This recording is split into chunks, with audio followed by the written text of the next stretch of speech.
welcome to another episode of Fingerprints on Metals. And those who've been dialed in to the video on YouTube and part of our YouTube family will notice that our stage is different tonight. We've got a brand new studio here in Broad Ripple, Indiana, a little burb inside of the city of Indianapolis. Roundtable Recording Company always does a great job for us, and our producer, editor, and director, and whatever other title we want to give to Trish. She does a great job behind the scenes. And tonight's pretty special, Scott, because there's three of us. We've got three chairs, and we've got Karen Wiltrout, and we'll get into a lot with Karen, massage therapy, as we get going in tonight's episode. But here it is, June 9th, and we've just come off of the finish of Indiana High School track and field, of which we favor quite a bit. And I know, Scott, you were in attendance and have some insights on this past weekend in Indianapolis. Yeah, it was a great meet. I went to the girls' meet on Friday night, and Carmel defended their state championship, and they had it done. Really, Whiteland was second, did it with some throws people and a couple relays. But Mallory Weller on the girls' side won back-to-back miles and 3200s. So she's a champ. She's going to North Carolina State. The Carmel girls 4x8 team set a state record. They went 8:49 in the 4x8 relay. Yeah.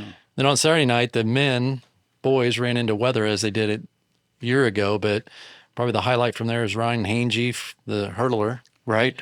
He did very well. And then Noah Bontrager came back and doubled the mile. He went 4:01, ran a last 400 of 58:51. Yeah, and both those athletes have developed quite a national reputation with their race results this year, both in the hurdles and in the distances. And Bloomington North won the boys' championship. They were 4th in 22, 3rd in 23, second last year, and finally capped it off with a win. So now all those top athletes are getting ready for the Nationals, and you can go one of two ways. You can go to Oregon for the Nike, or you can go to New Balance for Philadelphia. So it's fun to watch. Done with track and field, rest time, and on to cross country in the heat. Yeah, as much as I love track and field, and we do, I really get excited about cross country. And there's just something, I like the change of weather that we typically get in the cross country season, as we do with all fall sports in Indiana.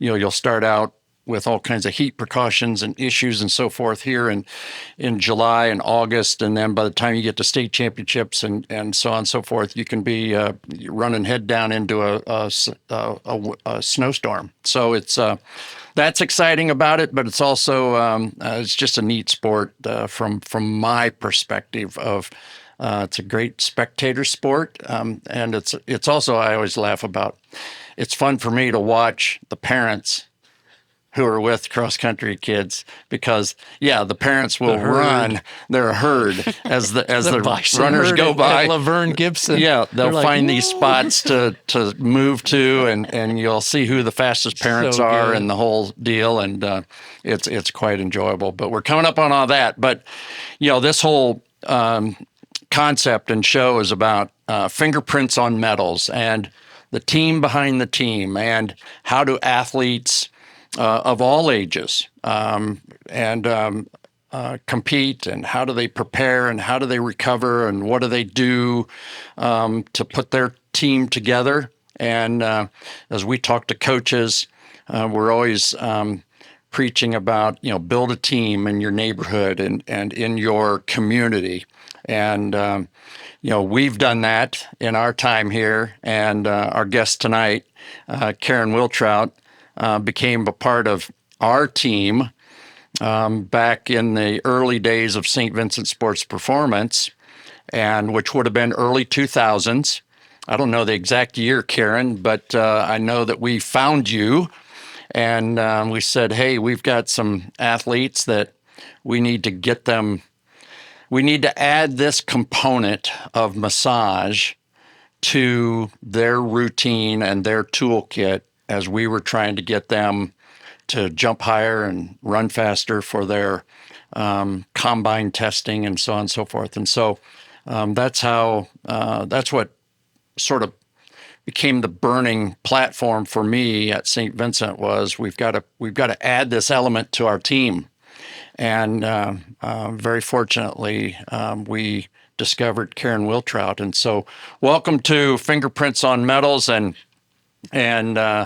this massage therapist, Karen, has a tremendous, she and her cohort of employees have a enormous impact on athletes from a team concept, which she'll talk about here in the Central Indiana professional sports arena, but also individuals and the folks who just want to live better. And so, Karen, welcome to the program. Thank you. And your company that you started, Indy Sports Massage, let's start there. I love to sort of build the background and why did somebody decide to become a massage therapist and end up in Indianapolis building a company of excellent practitioners? Well, first I want to say I don't think you know how I got in with you guys, how you found me. Back in, I don't know, the early 2000s was I took a kinesiotaping class, and Daryl Barnes and a bunch of the athletic trainers from St. V's. Were you in that class? I was not, because there was a bunch of you guys in there. And so, and we were all in this class together and we got along really well. And Daryl was like, hey, we're doing this NFL training program and we really want to add massage. And so that really started our relationship, and that's how I met you and all of that. So I always say it was like the best $300 I ever spent. Like those relationships are so thick, 20, 25 years later. So that was a great class. But so I was out in Boulder, Colorado, and went to massage school in the early 90s, and it was awesome. And got certified and moved up to the mountains and worked at the ski resorts. And in Colorado. Yeah. I snowboard during the day, and in the evening go work at the resorts and work on How did you do that? How did you just go out there and market it and start that?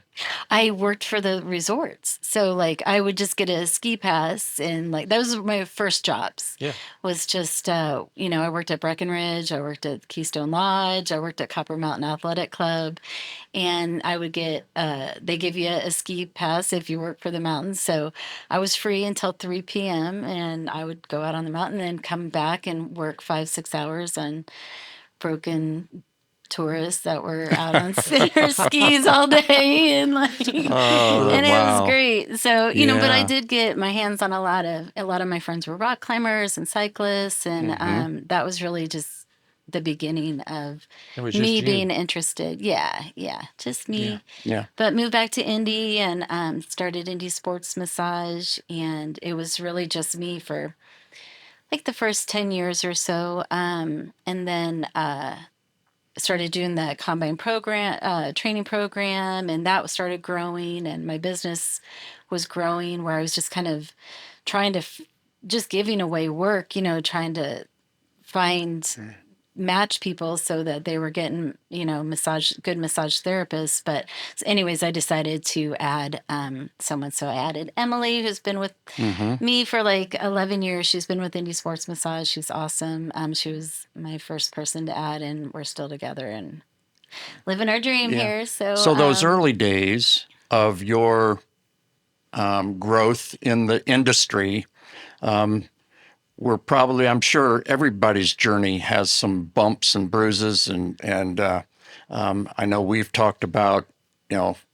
back in the days of a phone book and the yellow pages, massage, you didn't know the difference. A consumer wouldn't know the difference, wouldn't know anything. They had us, so when I started my business, I was like, what am I going to name it?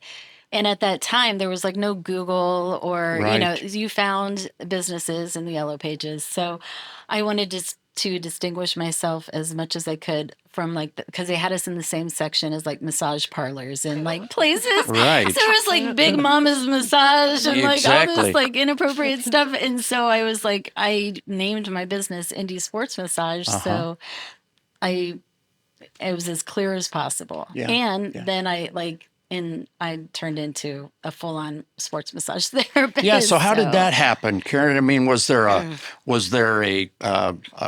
niche? Was there a client that all of a sudden you connected the dots? And I know you've now been the massage therapist for the Indianapolis Colts for 16 seasons. This is going to be our 16th season. Yeah. So how, at some point, in our journey. One of my first players what was the tipping point there? Probably found me in the phone book. I don't know. But Daryl Reed, Wrecking Ball Reed. Do you guys remember him? Yeah, oh, my yeah. God. He pancaked this guy. But he was awesome. He was one of my first full-time athletes that really used my services, regularly throughout the season.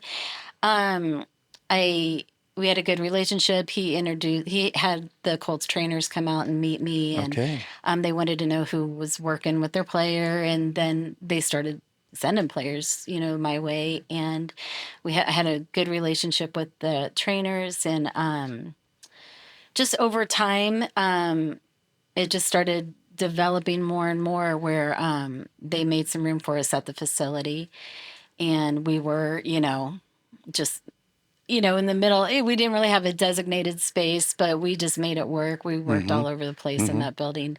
But now we have a recovery room there, and they have like 2 or 3 of us out, 4 or 5 days a week. And and Karen, over that period of time, I phrase it that the athletes have become more aware, more sophisticated, Gosh, right? Recovery has changed. I mean, when that you guys know this, when we first started, especially in football, they did not want to be to be on the treatment table, was like a weakness, and so they. So recovery has changed so much in all these years. But they're coming out of college with an awareness of sports massage. So when they get to the NFL or the WNBA or whoever it might be, they've already got this base of awareness and understanding, whereas you don't have to, or do you have to sell it as much as you once did? Not now. Yeah. But not now. I mean, and I think the people would find us that we're looking for it. I think maybe sometimes the trainers or strength coaches need to maybe sell it a little bit, teach the rookies, listen, this is what the vets are doing, and if you want to have a long career, invest in it, and not just invest money in it, invest your time. Don't go home right after practice, stay for the work, and Karen, that reminds me of a story of within our Fingerprints on Metals. One of my assignments with World Cross Country Championships, traveling with a team that had seniors and juniors. So the juniors were under 18? Under 18, right? And my assignment from the elders of USA Track and Field Organization said, Ralph, we're so glad you're going on this trip. We want you to educate those youngsters on the values of the services of the athletic trainer, the massage therapist, and how to begin to integrate that in. Because these were kids coming out of high school. Some of them had another year of high school yet to go before they got to college.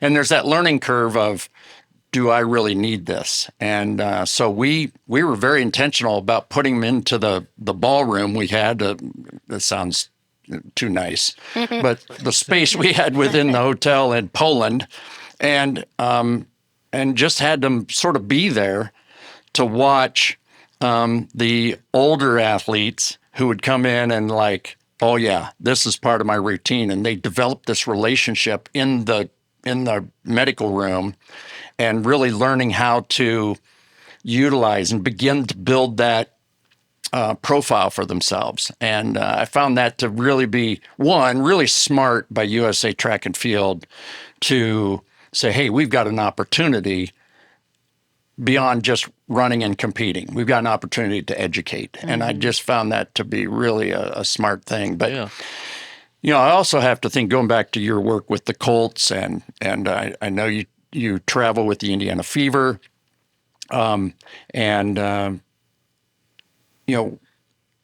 there's a team. We talk about the team. Scott and I yeah. talk about this all the time, about building the team. If you're a high school coach, a college coach, if you're an adult that is really serious about, or just want to do well, feel good, you got to build a team. And not one person can do everything.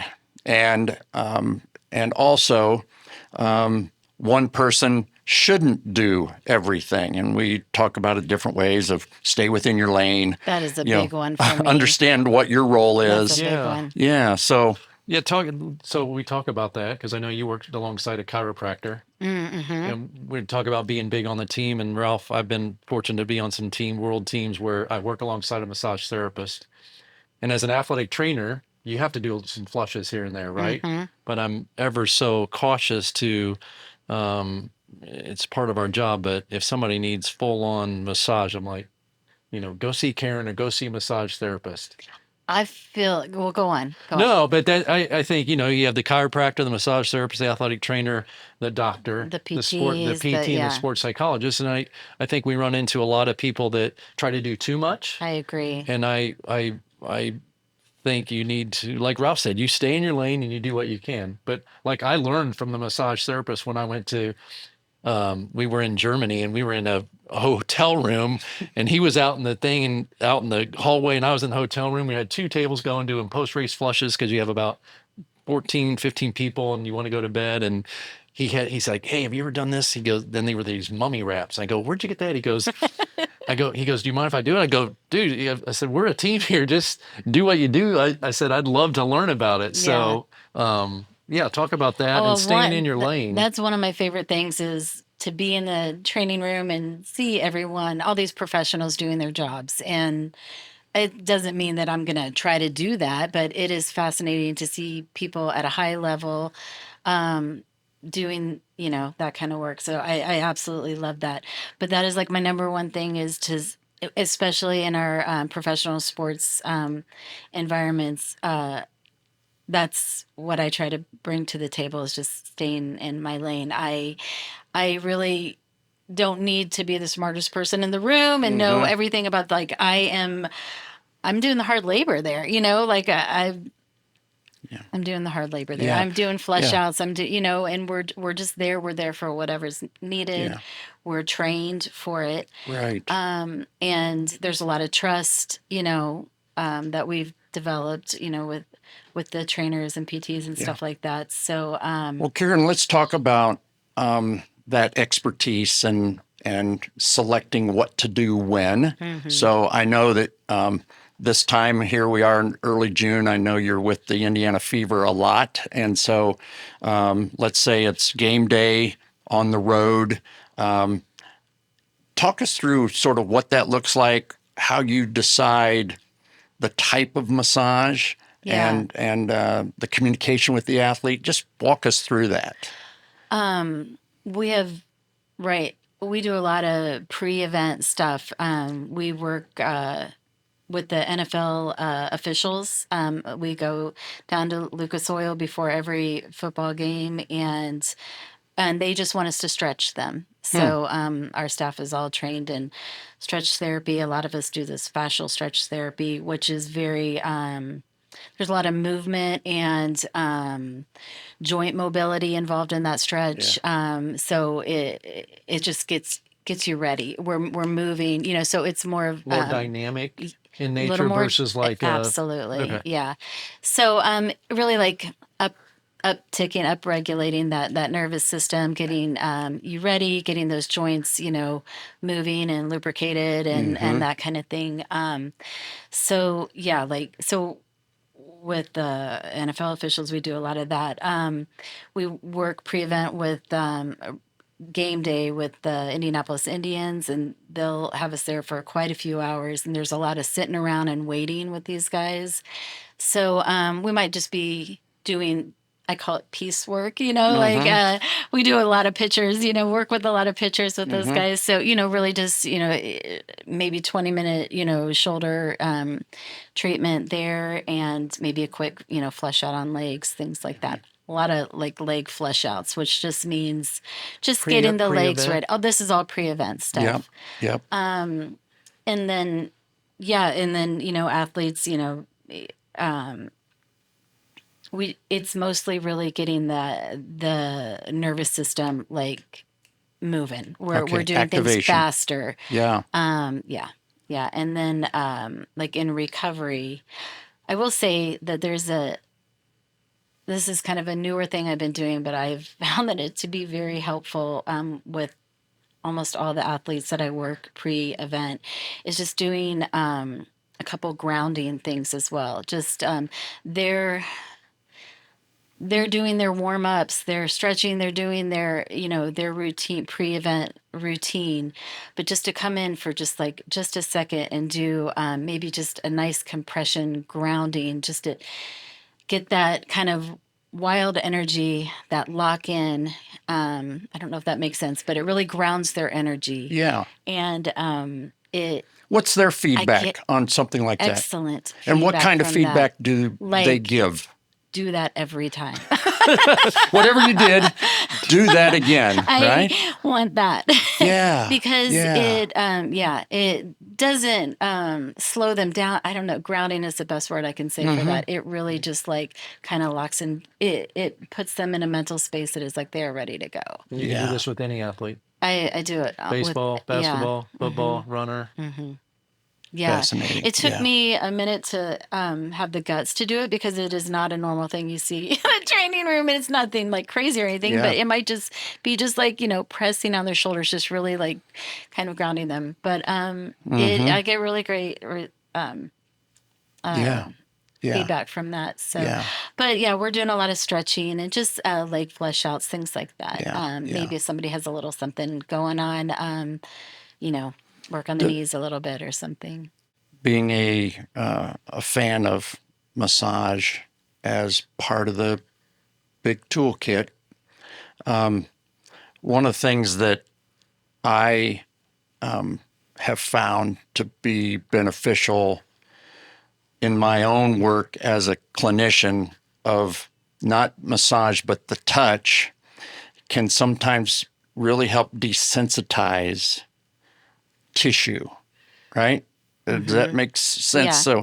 So I've got this tissue that's sensitive, it's twitchy, it doesn't feel good when I go through a certain range of motion and so forth. So now the massage technique is utilized, and that nervous system says, okay, might fight through it a few times, right? And you see this spasm and you feel it in your hands and so forth. But then the body says, okay, and breathes and desensitizes that. I think that's where the healing really happens. Okay. When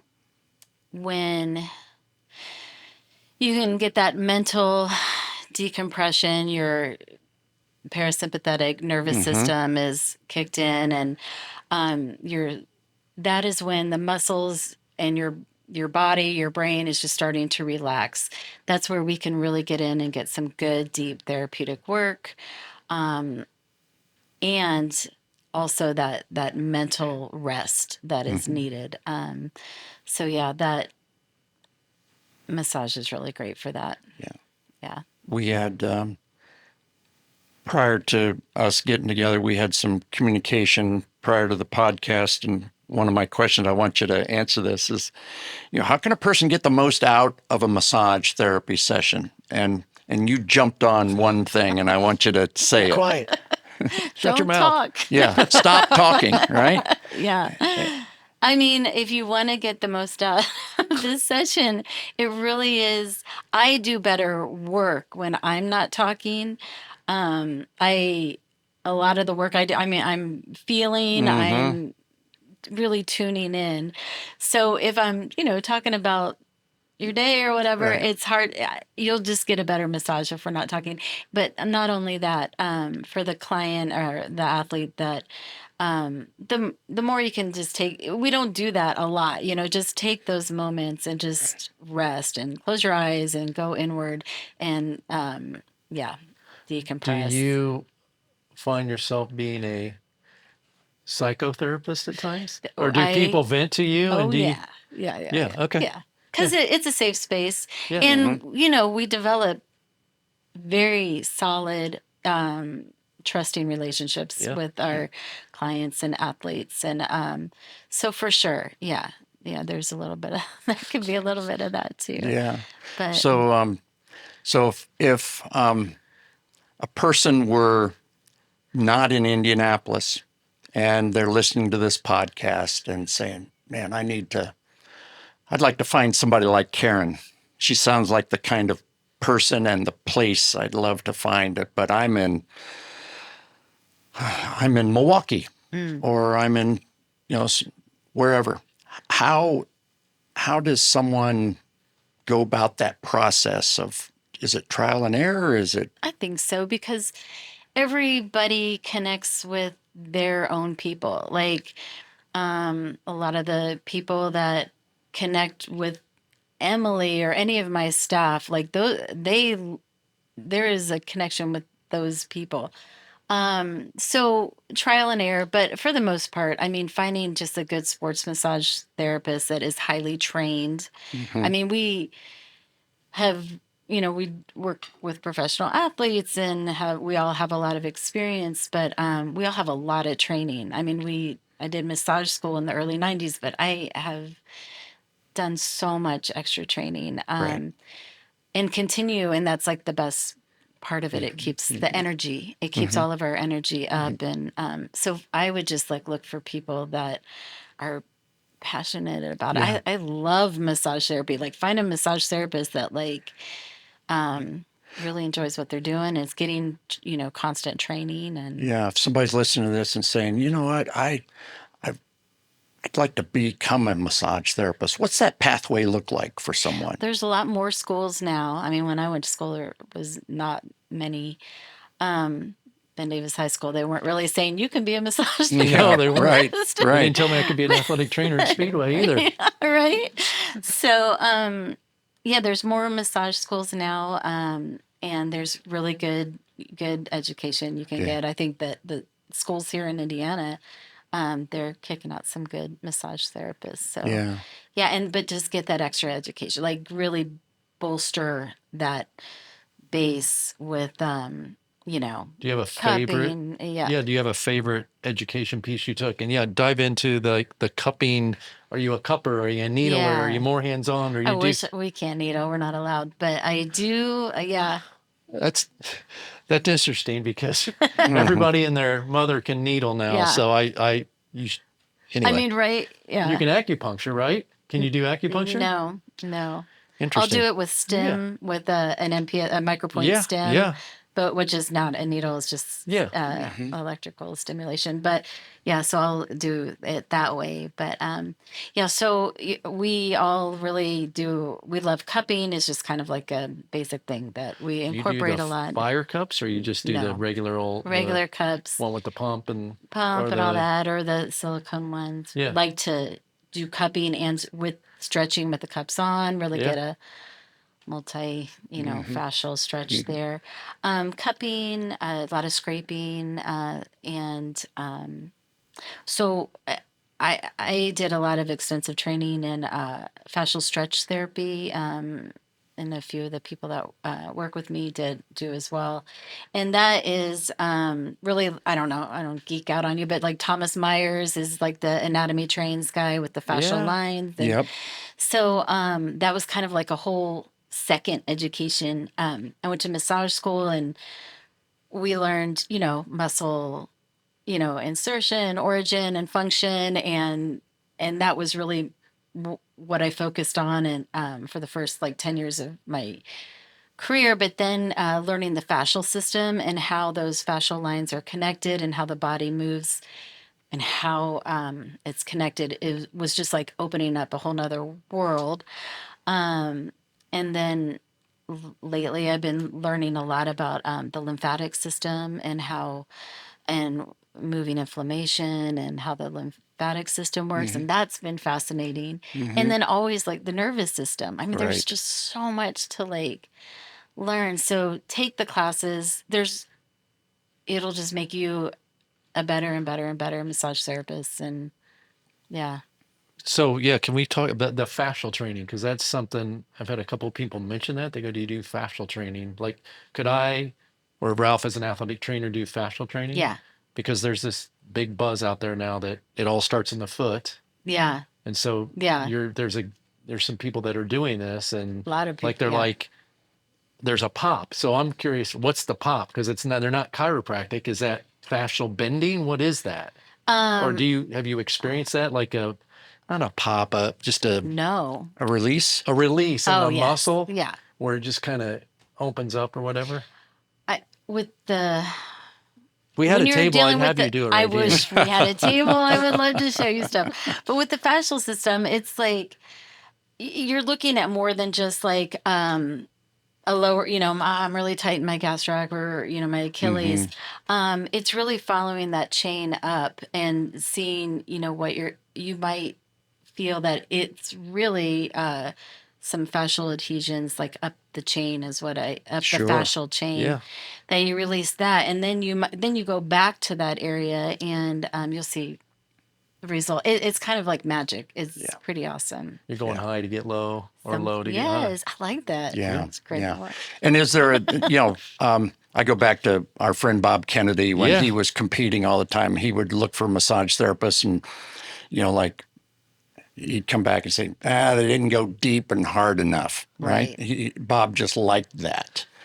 So do you have, when you talk about, the fascial work or a returning client, you sort of have this, mental list of, I remember how this tissue felt the last time. For sure. And this is the depth or the amount of pressure I'm going to apply. Does that come into your I can remember, application? I will not remember someone's name, but I can remember that initial talking to them and what was going on with them and what their tissue was like. But yeah, I mean, you get to know, your clients. You get to know your clients and what they respond to better. There's people I see regularly that I've never put a cup on or that it's just and that's what all the tools are for anyway, right? Like, it doesn't mean that like cupping is going to release this or that. It's people respond to different things. So, maybe a little, a Graston tool will do the trick, or some people just really like, anyways, bodies respond to different things. So that's why we have the tools. Yeah. Well, back before the plethora of high quality massage therapists and physical therapists, athletic trainers, go on down the list. So I'll go back to the early days. This reminds me, I've told the story multiple times, but I can still feel, I have this mental memory of, I had my hands on Carl Lewis. Oh my gosh. All right. So early 80s, downtown Indianapolis. These were the TAC, the Athletics Congress, TAC. And if some old timers are listening, they'll remember those days before it became USA Track and Field. And Olin Castle from here in Indianapolis was the executive director of TAC. Anyway, we had some meets when the stadium opened up on IU Indianapolis's campus. And Carl Lewis was part of that group. I've told a story about Edwin Moses and initiating us into cold immersion after running. But Carl, we were in the tent. It was a hot day, multi-day track meet, and there weren't many of us working, so we were pretty busy, sweating outdoors. Carl comes in for he was somewhere in the meet between his 100 and 200 and long jump and so forth. And the media had access to the tented area, but they couldn't come in the tent, all right? And so Carl needed a break, and he had his normal folks who traveled with his team, which was Athletics West. No. He was Santa Monica Track Club. Right, Santa Monica Track Club. And he came in, and his folks weren't available, so he said, "Hey, Ralph, start working on my legs and take a long time because I don't want to talk to the media. Right. Right? And you've, I'm sure, been in the same situations. And the media is literally 8 feet away, right? But that was the barrier. And he just kept saying, all right, go slower. And he, and then it was like, okay, I've got 15 other things to do here, Carl, but I'm going to take care of you because you're Carl Lewis. And, but I remember the memory I have in my hands of what his legs felt like from a structure and tension. If you've ever gone to a thoroughbred racehorse farm or to the state fair or whatever, and come up and put your hand maybe on the front quarter or hind quarter of a racehorse, and they'll twitch. They'll do a quick twitch if you startle them or whatever, and they've got that tension to them. And I always compare, and I've seen Carl since, and he's we've become acquaintances, and I tell him that story, and he just sort of shrugs it off. But I've never had another athlete's legs in that category. Now I know that sounds weird, and if you're not in the business, that sounds weird. My language. But yeah, and I'm sure you can tell it within almost the eliteness of an athlete, and maybe how they manage their lifestyle and take care, and how they accumulate